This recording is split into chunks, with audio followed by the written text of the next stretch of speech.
Okay. Well, I learnt today that I'm terrible as a podcast host or whatever, so that's not for me. I've also learnt New South Wales is shit. Absolutely spot on, Luke. You're an imbecile. So yesterday I did a video with Oliver from NRL in my opinion and Dane from Clarkey's NRL column to talk about Origin Game 1, and essentially I recorded it but I didn't record audio. Now we had a pretty good discussion, a few good points made, a few good laughs.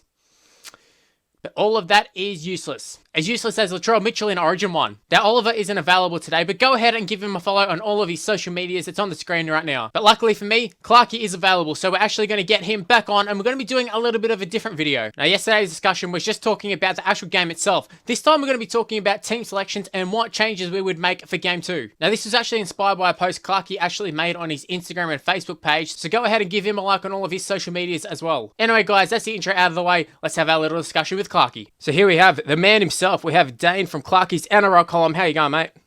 Yeah, thanks for having me on the channel, Luke. Appreciate it. Yeah, it should have been up yesterday, but I stuffed it up, obviously.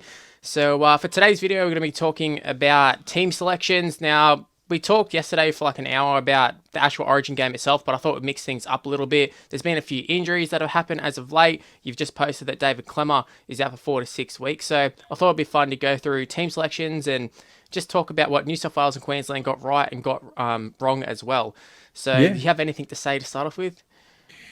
Well, to start off with, the blaring weakness for me for the Blues, I go straight to their bench. And I think not only did Freddie mismanage it very poorly, which I'm sure we both agree, I think he made some wrong selections there.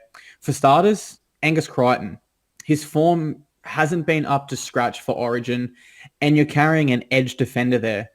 I'm a big fan of having at least 2, if not 3 middles on your bench for Origin, because the middle is where it's so intense. That's where the most tackles are being made. That's where the hit-ups are being made that no one wants to take. And I also thought, when I looked through the rest of that bench, he's got one prop there. He's got one genuine middle forward, and that's Payne Haas. And he's a rookie who's played 10 or 11 NRL games. So I thought that was a big selection error there. The argument can be made that Cam Murray is a middle forward as well, because he does play at lock there. But I think his biggest strength in his game is his ability to run dynamic angles around the middle. And that's proven by the fact he's only 90 kilograms. He's not a genuine middle forward. When you look at someone like a David Klemmer, who's up around the 116 mark, we're talking about a 26 kilo discrepancy there. So I thought that was very poor selection by the Blues. And also I thought they managed their bench very poorly throughout the 80 minutes. Yeah, I agree. I mean, now it's come out that Clemmer's injured. I don't know if that's why he didn't go back on. But just the selection, just the rotation, it was very strange. Just the minutes played by the forwards. It was a very weird one. And then even Jack Whiten coming on, he came on at 5'8". And then when they eventually put Kody Walker back on, they kept Whiten on and played him in the middle as a forward as well. So there was just the lack of size on the New South Wales bench was quite alarming, as opposed to the Queensland bench. You had Dylan Napa off and Ngowi, David Feeder. They went for size, but they also were pretty mobile as well, but definitely a lot bigger than the New South Wales forwards. But yeah, with David Klemmer maybe being out, who would you bring in? Yeah, just on Dave Klemmer real quick. He actually didn't know his wrist was broken. That had nothing to do with him not coming back on. He was at the airport yesterday and he said his wrist was hurting. So he went and got an x-ray and it discovered that fractures will keep him out for 4 to 6 weeks, looking more likely at 6 at this stage, which could rule him out for the rest of Origin. It's just how tough is that bugger about to play 50 minutes? We don't know how long he played with the broken bone. It's such a David Klemmer thing to do, but just be like, oh, my wrist kind of hurts. Oh, actually, it's broken. He is one tough bugger, and I guess you always know what you're going to get out of Clem, and that's aggression and just hard work up the middle. On the Whiten and Walker situation, again, I wasn't a big fan of what Freddie did there. When you go through the Origin archives, I believe Dave Middleton, the NRL stat man, he could only find something back in like the 1980s when it was an interstate encounter, not officially an Origin. So potentially a little bit before the 1980s there, sorry, where I believe Tommy Raudonikis came on at 5'8" for Steve Mortimer from the Blues. I mean, even you look at the Queensland side, they've like as of like recent years sort of thing, they had Cherry Evans, they've had Cronk on the bench, and like they never took off their halves. They just threw them on in the forwards. It was really weird. Yeah, it was more so another layer or another dimension to their attack. But I think by taking Walker off, not only have you stunted his confidence hugely ahead of game 2, but the way he was pulled off and told that he's not in the game, I think that forced Jack Whiten to think, crap, I've got to get in the game instantly. And I think that's why we saw that intercept pass to Gagai. Usually, Jack Whiten, he's still developing as a 5'8" at Clubland, but we haven't seen him make a reckless decision like that. We've seen some poor short kicking games from pressure from the opposition defense, but realistically, there was no genuine pressure from the Maroons there. He was running it towards the sideline. He ran out of room. He did not need to throw that pass. He could have taken it to ground, and the fact is the Blues were still attacking the try line. Instead, I think even if he threw a dummy, I think he was a good chance of scoring himself because he's a big body. Like it was obviously the wrong decision that he made in the end, but yeah, I think he was a good chance of actually just forcing his way over himself. You're absolutely correct. But when Cleary, I'm just looking at the stats now, I believe he had 0 line break assists. I am correct in that. 0 try assists, 0 line breaks himself, and your 5'8" has just been hooked. You've been told he's been taken off because he's not in the game. I think Whiten felt pressured. I've got to be on, and I've got to be the playmaker. I've got to step up here, be the hero for my state. Plus, his Origin debut coming on at a crucial time. I think all of that sort of piled together and really forced his hand with that pass, which in the end, when you factor in Queensland lost by 4 points, it did prove extremely crucial to the Blues. I also feel like just that one decision, there was a bit of a domino effect. I feel like we're now talking about Kody Walker, like he's been hooked, which is not a good sign.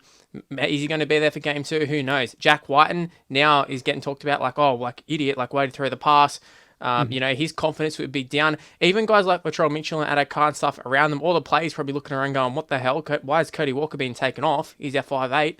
So it was probably very confusing for the players. I would assume it probably wasn't like a predetermined sort of move before the game where Freddie said, yeah, I'm going to take him off at this point. I feel like he definitely got hooked just based off stuff that's been talked about. Certainly wasn't premeditated, given the fact we've never seen a spine member leave the Origin field apart from due to injury for a very long time now. And like you said, it is the domino effect that sort of rolls on from that defensively for the Blues. Latrell Mitchell has been defending all game with Kody Walker inside him. All game they've been working on their chat. You've got him, I've got him. Now he's got a new man there when they're trying desperately to shut down some Queensland defense and get themselves back in the game. Offensively, for Cleary, he's got a new halves partner now. Whiten's the sort of player that, he likes to sit back a little bit before either exploding into that line, putting in the short kick, etc., from what we've seen at 5'8". Whereas Walker's the sort of player to take the line on at full speed, and that's what makes him so dangerous. So now Cleary's whole back line, they're out of whack. I just think it was a terrible decision.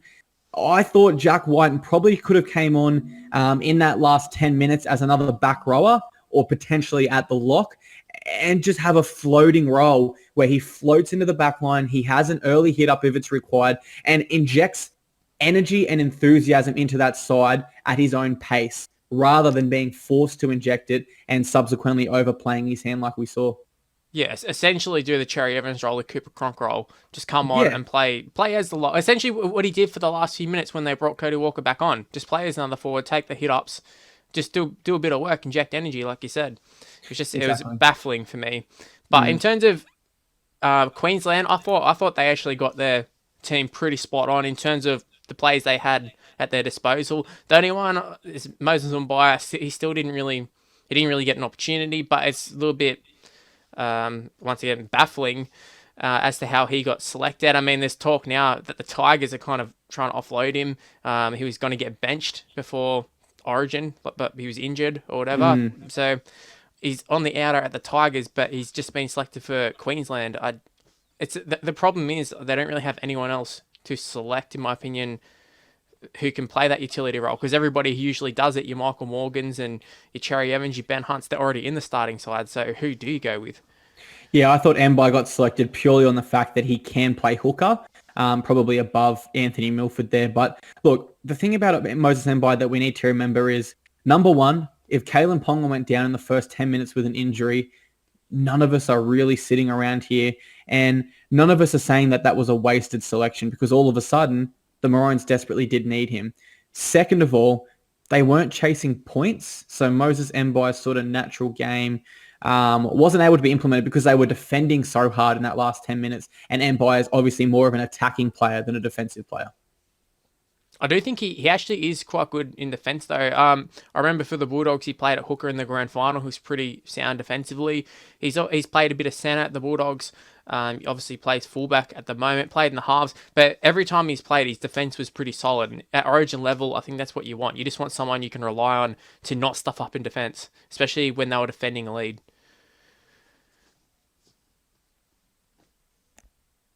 Can you hear me? Just give me 1 second. I just froze there. Did you catch what I said about Mbai? Yep, yep. It's alright because I can edit this all around, so it's all good. Yeah, okay. Did you just want to ask that question again? Pretty much we've got it all. I just sort of talked about it. I move on to. Yeah. Should we talk about? Let's talk about Ryan Madison actually. Oh, we'll talk about Kotrick Trbojevic real quick. Okay. Now, we'll just touch on Nick Kotrick. I didn't think he was that bad. He obviously didn't do a hell of a lot. Looked like he kind of got injured, possibly. I think it was in the second half, I think. I'm not sure exactly what, but he played on. Now, there was a lot of talk going into the game that Blake Ferguson was probably going to be the winger. Obviously, it didn't happen. Now, Tom Trbojevic will be back for game 2, we would think. Do we just slot him straight in on the wing? I think that makes most sense from a form standpoint when we look at who played probably the worst of all the Blues backs, and it would probably have to be Kotrick, despite the fact, he was carrying what looked like a knee injury. Just on that knee injury, I'm surprised there wasn't anything worse, because when we watched the replays, there was no collision or no impact. The knee sort of went on its own, and I was sitting there, thought he'd done an ACL, an MCL or something seriously bad, but in the end, he did play on, so I'm assuming he's all good to go. The question is now, Luke, do you go with age and keep Kotrick in the side, or do you go with form and experience and keep Josh Morris in the side? I'm probably leaning more towards taking Josh Morris out, despite him being probably the Blues' strongest performing back, purely because Tom Trbojevic does play centre for Australia, and I think the more Tom Trbojevic can get his hand on the footy, the more dangerous the Blues are, and the more points they will eventually score against this Queensland Maroons side. However, I'm not completely against the idea of keeping Morris in for this series and replacing Kotrick, putting Trbojevic on the wing there. However, fast forwarding and looking into the future, we're talking Origin in 2020, 2021, obviously the long-term effects for the Blues, it does make more sense to keep Kotrick there and just slot Josh Morris out and bring Trbojevic in. I feel like Tom Trbojevic, it's great that he's so versatile. Even if there's an injury to Tedesco, he can just slot straight in at fullback, like mid-game, and he'd do a job for you. But I think his kit returns are very good. He's someone in Origin last year in the centre position. I will say this about Josh Morris. I feel like he doesn't get involved enough in terms of getting in there and doing the hard yards. That's something that Brett was really good at, taking those little dummy half runs. But Josh was more of just sort of finish off the tries at the end, that's where I think Tom Trbojevic is good at. His big body, and he doesn't mind getting through those shitty runs that the backs sort of sometimes like to do, sometimes they don't. That's also what I was thinking about Ferguson as well, as opposed to Kotrick. I was expecting Kotrick to come in and make some more runs, like your Corey Oates and Gagai were doing for Queensland, just making lots of meters, getting the sets off to a good start. It just wasn't happening for the Blues, in my opinion. But I think Tom Trbojevic would definitely do that. If he can do that from centre position, that's great, and then have Kotrick as well do it. But in terms of just because it's game 2, there's a lot of pressure. I would probably go with Josh Morris just because he's been there and done it before, whereas Kotrick is still learning his trade. Maybe has an injury, who knows? But it's a tough one, but it's a good tough decision for the Blues though. Exactly. It's the sort of dilemma you'd rather have a coach than not. I mean, if Queensland were to lose one of their centres ahead of game 2, then that obviously puts a huge question mark because we don't know who is next in line there, unlike we do for the Blues. On what you said on Josh Morris there, completely agree. We'll go off fantasy points because obviously that's huge raw these days. He actually had the most fantasy points of any Blues back, 1 to 5. However, looking at the stats here, he only took 9 runs, 0 of those were hit-ups, and he had he ranked last 1 to 5 in run meters from any Blues back 1 to 5, which is pretty incredible when you put it that way. Yeah, he's a good player, but he's just one of those sort of defensive sort of centers. So I don't know. It's just whether you want to go for the reliable player or you want to go for someone who's a bit more explosive, like Tom Trbojevic, or even keep Kotrick in the side. It's just either way. I think it's not going to be a bad move either way. Whether you keep Morris in or you get rid of Kotrick, either way, I think it's going to be okay. It's not why the Blues lost or anything, but Yeah. it's just something to talk about. Personally, I would take Morris out. However, I'm not Brad Fittler, and Brad Fittler is under huge pressure. So I think he's more inclined to take Kotrick out, because if he loses this series, then suddenly it's not just the Blues have won one under Brad Fittler and they've lost one. The story for me will be, and the headlines will be around Fittler. He beat a Queensland side that had just lost Cronk, JT, and Cameron Smith in 1 year.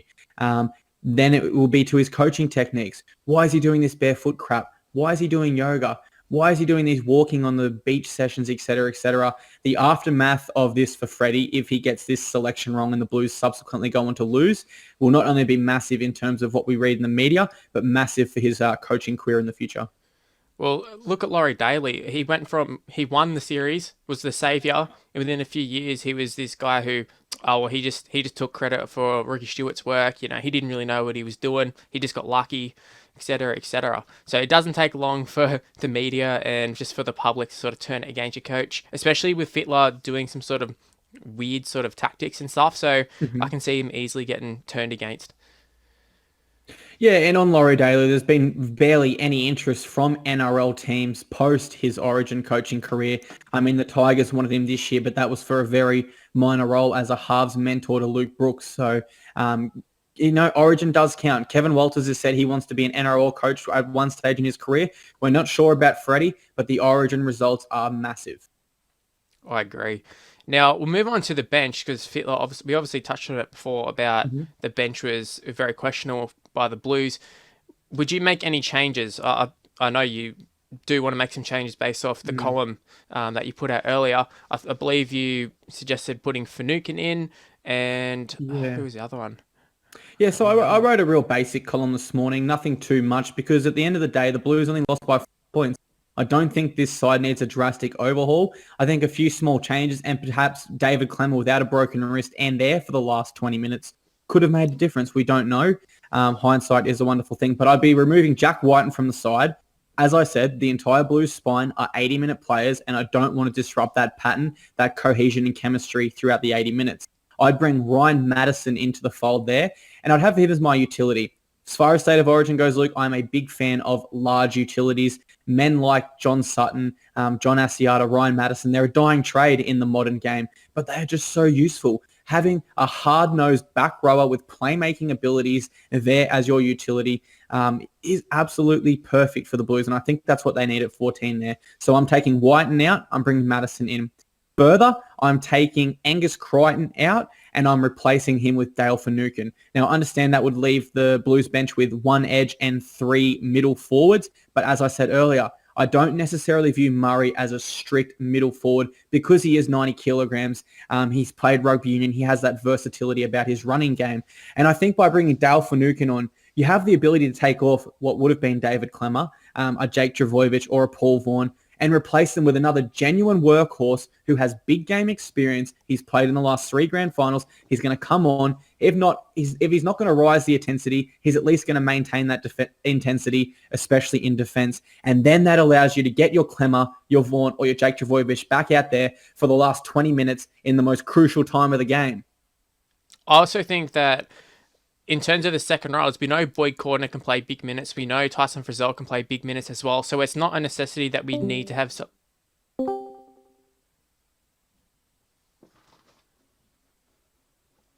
Sorry, am I back? Yep. Sorry, I don't know why my Discord's playing. I'll have to restart my computer after this one. That's all right. I'm just about done anyways. What was I saying? Oh yeah, I remember. It was about Cordner and that. Also, I think in terms of the New South Wales second rowers, we know that they can play big minutes. We know Cordner can play the 80. We know Frizzell can play the 80. Maybe at Origin, they need a little bit of a spell, but we definitely know they can play big minutes. Now, Cordner, he actually seems to get injured a lot at Origin level, but just having Madison on there, I think he can cover those ones. And like you said, Cameron Murray can cover the back row as well. But I definitely think we were lacking just that little bit of size on the bench. I mean, once Klemmer was off, Paul Vaughan as well. I mean, he's big, but he's not like that super impact sort of player. He's more of your workhorse sort of prop. We're kind of just lacking a little bit of go forward, in my opinion, especially with Crichton and Trbojevic was off for big stages of the game as well. So I definitely think we just need a bigger body in there on the bench, whether that's Jordan McLean, whether that's Dale Finucane, any of them will do, to be honest. Just someone, because Payne Haas, just himself being the big body on the bench, it just didn't cut it for me. Absolutely. I thought that placed way too much pressure on David Klemmer and Paul Vaughan. In turn, that forced David Klemmer to play the first 51 minutes.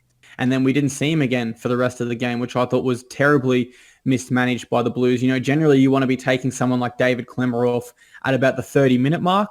Then he has the 10-minute rest before halftime, the halftime rest, and bring him on for that last 25-minute period where he's well rested and ready to go again. And that just wasn't a possibility because they were only carrying one prop on the bench who, albeit, is a rookie prop who's played 10 games of NRL. Yeah, it's just, it seemed it was a big risk, a risk versus reward thing for Freddie, and I don't think it paid off this time. I do think he'll make changes. But who he actually brings in, I'm not sure. Even like a Victor Radley, I wouldn't be opposed to bringing in, just if they bring in him and Madison, that covers all your spine positions essentially, because Madison can play in the halves, Radley can cover hooker, and then you could just move some of the other forwards into the centres or whatever. But in terms of the rest of the side, I think everything's pretty good. We'll touch on the halves just real quick. I think it's been done to death, but the media is just covering it a lot. But we'll just talk about it briefly. Kody Walker, what did you think of his game? I didn't think he was able to get into the game until the second stint when he came back off the bench. But, I mean, it was his Origin debut, and I just don't think there's a better number 6 option available to the Blues at the moment. If Luke Keary was past fit tomorrow, then by all means, he would be in that number 6 jersey, undoubtedly. But the fact is, he's not fit. And the fact is, Mitchell Pearce isn't a 5'8". He is a game manager and a controlling halfback, as is Nathan Cleary. If anything that would make sense, it would make more sense moving Cleary to the 6, because the argument is there that Maloney is the dominant half back in Clubland at Penrith. But I just don't see the value in bringing Pearce into this side as the number 6. I think Walker needs one more game to prove himself. And if I am making a change, it's Cleary out for Mitchell Pearce. But that is hugely dependent on this next fortnight. He's coming up against the Rabbitohs tonight. He won't have Kalen Ponga and David Klemmer in his side. If he stands up and has another man-of-the-match performance, then it really shows that he is the main man at Newcastle. And then the next week, he's got the Melbourne Storm, where he'll be versing Queensland reps like Felice Kaufusi, Cameron Munster, former Maroons captain Cameron Smith. If he can have another man of the match or a great performance against the Storm, then I do think his form is undoubtable and he will need to fill in that number 7 jersey. But we've also got to see Cleary's form at Clubland and how he responds to this Origin loss over the next fortnight. It's interesting to me to see that the Mitchell Pearce is once again in contention for the halfback role. I mean, everything we're saying about Nathan Cleary at the moment is stuff that has all been said about Mitchell Pearce in the past. Even worse, Mitchell Pearce has had year after year of chances. And yeah, it's strange to me to see him back in contention. We all know he's great at club level. Just whether he can step up at Origin level is another matter. But I mean, he's a little bit older, a little bit wiser. Is he a little bit better? I bloody hope so. But yeah, in terms of Kody Walker, I feel like he was a bit unlucky. I mean, you can't take anything away from the Queensland halves. They're phenomenal. I know they're not Cronk and Thurston, but they're bloody good. Cherry Evans is very good at Origin level as of late. Cameron Munster, probably the best 5'8" in the comp at the moment. They're just really good. Adding Ponga at the back did quite a good job ball playing as well. Ben Hunt is a half as well, so he knows how to sort of help out his halves player. They just had, I think, the ideal spine, in my opinion, as opposed to the Blues. Tedesco and Cook did incredible, but the halves just lacked a little bit of leadership, in my opinion. But they're very, well, Kody Walker's not young, but in terms of experience, not the most experienced players. So we're kind of comparing them directly to the Queensland halves, and it doesn't fare well for them. It's just, like you said earlier, I don't know who you would pick instead of him. You either have Mitchell Pearce in for Cleary, but in terms of 5'8", there's not really many good, solid 5'8" running around. No, not at all. And isn't it interesting that the whole storyline headed up to this Origin opener is the question mark over the Maroons' spine? KP's never played a game of Origin fullback before. Daly Cherry Evans is returning from an ankle injury. And of course, Ben Hunt is a halfback, not a hooker. But in the end, and certainly I've got some graphics coming on my column scheduled from 2 p.m. till 5 p.m. This Saturday, today.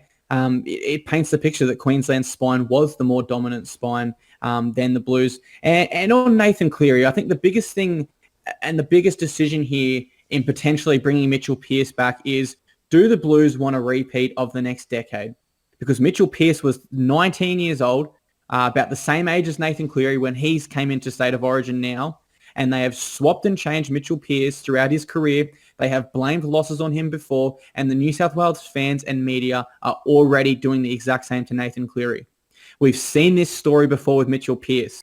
We know how it ends. It doesn't end well for the Blues, and they are prepared to take that exact same path again with Nathan Cleary and potentially hurt his confidence and ruin his Origin career before realistically it's even started. So I think the Blues need to be very careful and make some decisions, not some hasty decisions based around a must-win victory in Game 2, but they need to step away from that, look at the larger picture and what is the next decade of State of Origin. And I think Cleary is that player. I think he should keep the number 7 jersey, unless this next fortnight he is horrible at Clubland, and as I said, Pearce really delivers.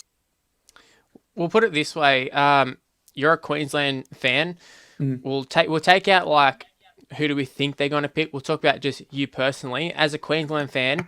Who would you like to see in the New South Wales halves? Like Mitchell Pearce, he's shit the bed before. Nathan Cleary's currently doing it. If you look at that side and you see Pearce in there or you see Cleary in there, which would you prefer? Looking at it impartially, Luke, I'd probably have to say Pearce deserves to be there off of current Clubland form. When we factor in the last 5 weeks, he has been the man of the match of all 5 of the wins from Newcastle, and he sits atop of the Dally M leaderboard as a result. But I can't forget the first 6 weeks of the year where Mitchell Pearce was pretty horrible, to be honest, and probably his side's form largely reflected that. He was very poor. He wasn't the game manager they needed. But if we're looking short term, the last 5 weeks, he's been incredible. I think the decision really is based around, do the Blues want to bring Mitchell Pearce back and win years 2019 and potentially 2020? Or do they want to ensure they have a young half like Nathan Cleary who is full of confidence and is ready to be there for realistically past the next decade, because he's still only 21 years old? That's where, I feel like Freddie needs to look at, like, all up in the lead up, he's talked about, youth and all that sort of stuff. But with Josh Morris in the side, do they just go for the win, like win right now, instead of worrying about the future? They just need to win right now, especially after losing Game 1. I don't think they can afford to stuff around with the side. They need to go for a team that's going to win. Is Mitchell Pearce the guy to do that? I think he might be. I think he might be ready. I've said that a few times when he's come back into the side and went, this is the year Mitchell Pearce is going to do it. He's going to step up, and he hasn't done it. But I just feel like there's something different in him at the Knights this time. I don't know, just something different about Mitchell Pearce at this stage in his career. Also, something I just thought of just now, the fact that he plays with Kalen Ponga at club level, does that sort of change anything, good or bad? That's a great question. That's why I'm so keen on the match tonight at 6 p.m, because KP won't be there and neither will David Clemmer. So we'll really get to see just how dominant Pearce is as a halfback without having arguably the best fullback in the world behind him, or arguably the best front row in the world in front of him. I think tonight's game against the Rabbitohs, he needs to stand up. He'll have a chance to because Adam Reynolds is out. They've got two very young halves in there, Dowie and Connor Tracy for the Rabbitohs. So Pearce certainly will have the opportunity to do that. But how he responds without his main man, KP and Clemmer, will really potentially define his Origin selection chances. Just on that again, the thing about Origin that's a little bit different to Clubland is Clubland, you can afford to blood younger players and have them in there when they might not particularly be ready for first grade yet. You can't afford to do that with Origin because it is here and now, and the results need to be now. It's not an excuse. Let's just pretend Queensland lost Game 1. Imagine the pressure that would be mounting on Kevin Walters right now. There would be no excuses left for him, and he would not be in a position where he could chop and change this Maroon side and potentially bring in some younger guns, because he desperately needs to win this next game. That's what we're seeing with the Blues. The table has been reversed now on Freddie Fiddler, and he is the one under excruciating pressure to deliver. And some of the selection choices that he's going to be forced to make over this next fortnight, in my opinion, will make or break and define his not only State of Origin coaching career, but any coaching career he wants to have afterwards. I agree. You're pretty much spot on there. Just think of if Queensland had ended up losing that game, like, just imagine, like, Latrell Mitchell played probably the worst game I've ever seen him play, right? He was up against Will Chambers. In previous years, he's absolutely destroyed Will Chambers. I know Queensland don't have many options, but had Latrell Mitchell even played half decent, scored a try over him, imagine all the talk right now. Everything would be, I can't believe they picked Will Chambers. What is Kevin Walters doing? He's just throwing it away. But obviously it didn't happen. It just small moments can change the narrative a lot. But yeah, I'm a little bit worried going into game 2. Not like hugely worried, because I feel like New South Wales definitely have the team capable of winning this, but the pressure is going to be on big time. Queensland be a lot more relaxed, a lot more confident, I would assume, going into game 2 after getting that game, the game 1 win. But I don't know, maybe that's going to bring the best out of New South Wales. We'll just have to wait and see. Yeah, absolutely. In Origin, one loss makes the pressure mount very, very quickly. It is a completely different breed of rugby league to what we see week in, week out from the NRL, but that's what makes it such a huge spectacle. And look, I can't wait for game 2. As you said, Queensland are going to be coming in with the confidence, and the Blues are coming in with all the pressure against them. They got a young team, and how they respond to that will undoubtedly define the State of Origin's series, because they must win this game. I think the best part about that Queensland dynasty was that there were times when New South Wales won that first game, went into the second game with like major confidence, like you're thinking, yep, they're going to win this one, and then Queensland would just come out and just shut them down, blow them off the park, and then go on to win the series. This is a big what's the word I'm looking for? Big test for this current New South Wales side, just in terms of what have they got inside of them? Have they got that heart? Have they got that spirit that the past Queensland teams have had? Because they definitely need to show up for game 2. Absolutely. With a 4-point win like that, I've got no doubt the Queensland culture still remains. You know, you've still got your Sam Thaidays, Jonathan Thurstons, Billy Slaters, Cameron Smith in camp, driving that into these young players coming in, making sure they understand what it means to pull on that Maroons jersey. And without being biased, I'm not sure New South Wales have that mentality, and I'm not sure they've had it for the past decade or so, because, you know, we're talking about a team that has lost by 4 points here, yet the pressure is huge. But when we look at the past decade and we look at that Queensland dynasty, they weren't dominating. They were winning the series 2-1, and most of the wins there were by 1 or 2 points. The games were razor thin. They just had that mentality. When the going gets tough, we are going to get tougher. And I'm not sure the Blues have that mentality yet. Yeah, I agree. Just based off game 1, they definitely don't. Anyways, Clarkey, I think we've pretty much covered everything here. Bit of a short discussion. Wasn't that short, actually, but just talked about the team selection, talked about game 1 briefly, game 2. What's your predictions for the whole series? Do you think Queensland are going to get the job done? Yeah, obviously I'm biased, and you never really tip State of Origin with your head. It's always with your heart. But I do truly believe Queensland are coming into game 2 now with a lot of confidence. I think David Clement is a bigger loss than the Blues realise at this stage.